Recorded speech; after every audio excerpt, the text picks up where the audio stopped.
ও মামা, আমি আর কতক্ষণ বাটবো? আমার হাত তো ব্যথা হয়ে গেল। আর একটুখানি কর না সোনা। আচ্ছা, করে দেব। তুমি দুটো নাড়ু দেবে তো? নাড়ু? এখন কেন? পুজো হয়ে যাক, তারপরে দেব। তাহলে পুজো কখন শেষ হবে? কেন খুব তাড়া পুজো শেষ হবার? পুজো শেষ হলেই তো স্কুল খুলে যাবে, সেটা খেয়াল আছে? আর দুদিন পরে করলে হতো না? দুদিন বেশি ছুটি খাওয়া যেত। কেন, পুজো কি তোর কথা মতন হবে নাকি পঞ্জিকা অনুসারে হবে? এই লক্ষ্মী ঠাকুরের তো তাড়া কেন? দুদিন পরে আসলে তো কি ক্ষতি হতো?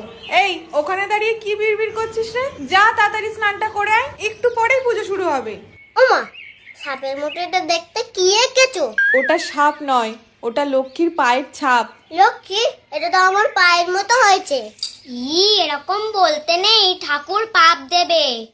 ঠাকুর শুধু পাপই দেয়, একটু ছুটি দিতে পারে না দুদিন?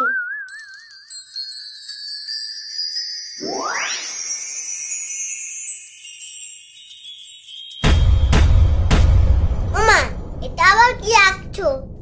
এটাকে স্বস্তিক চিহ্ন বলে। ষষ্ঠী? আমার তো মনে হচ্ছে একটা মানুষ এরকম করে দাঁড়িয়ে আছে।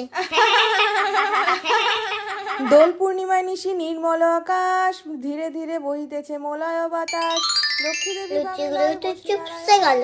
আমি আর কখন খাবো? এ দিদি, কখন শেষ হবে? আমি আর ওয়েট করতে পারছি না। দূর, আমি জানি না, চুপ করে বসতো। এ দিদি, আর কতক্ষণ? নাড়িগুলো তো আমার দিকে তাকিয়ে আছে, দেখ দেখ। না না, আমার দিকে তাকিয়ে আছে, তুই ভালো করে দেখ। তাহলে তুই দুটো নাড়ু নে, একটা তুই নে, একটা আমার দে। ভাগ ভাগ, মা দেখতেই পাবে না। মা দেখতে পাচ্ছে না তাই কি হয়েছে? লক্ষ্মী ঠাকুর তো দেখতে পাচ্ছে। আর ওই যে পেঁচাটা তো নাড়ুর দিকেই তাকিয়ে রয়েছে।